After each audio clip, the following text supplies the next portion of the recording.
Hi, everybody. This is Mary here today, just wanting to talk a little bit about difficult conversations and in a particular way that I like to use grok to support ending them more skillfully. So, there's a lot of skills involved in navigating difficult conversations more effectively. And one of the challenges of them, of course, is that oftentimes, I mean, if you're thinking, especially in the context of with an intimate partner, I just got off of a finished a couple sessions today with some couples, and so often we've got lots and lots of content and only a little bit of time, and so we're looking at like how to do things differently in those occasions where we can make some progress for half an hour, 45 minutes, and then put a pin in our conversation in a way that feels okay to us so we don't end up trying to either avoid the conversation altogether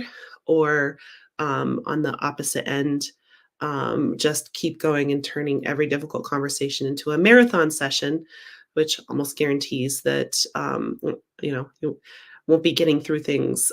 You'll want to start avoiding those conversations. So what I like to suggest for folks, and you can give this a try if you're interested, um, is planning a particular amount of time that you're going to end or that you're going to discuss whatever your content is, and then giving yourselves about a 5-minute wrap up.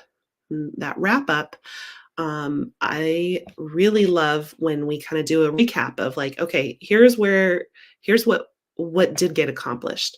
I am so much more clear on what's been bothering you around money. I wasn't quite getting all of those details, but I think I get that a lot better. And on your end, you said that now it makes a lot more sense why I took X, Y, and Z actions. And so we are more clear in those ways. And here's where we're still stuck, or here are the open threads we've still got, or sort of like here are some of the action steps that we need to take before we can talk about this more. I need to do some research, or I need to do some self empathy, or whatever it is. So it's kind of like discussing what happened, and kind of like what things look like between now and the next time we're going to talk about this. But then I think it's so sweet to end on a high note as often as possible. And I like to do this with appreciations. And so, especially if it's been a particularly difficult, heady, exhausting conversation, it can be so helpful to have your deck of needs cards. And you can say, like, I really want to thank you, space. Like, you really gave me some time to process. I was unclear. I know I went in circles. Um, you didn't interrupt me. I just really appreciate that. Thank you for the space. That was so helpful, you know. Or authenticity. I want to acknowledge you because I know sometimes you say it's hard for you to name those little pinches. You just, like, it's uncomfortable. You don't like conflict. And you said a couple of hard things today. And I, um, just want to offer this appreciation, you know. And so you can use the cards and really like let your partner know.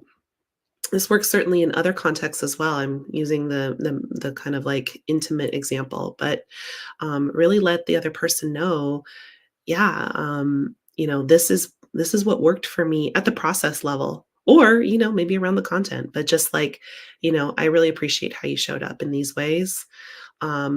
It kind of supports a sense of togetherness. Really sweet way to wrap up a conversation. You're going to be a lot more likely to get into and out of those difficult conversations, um, feeling like you've done something to move the issue forward in a healthy way.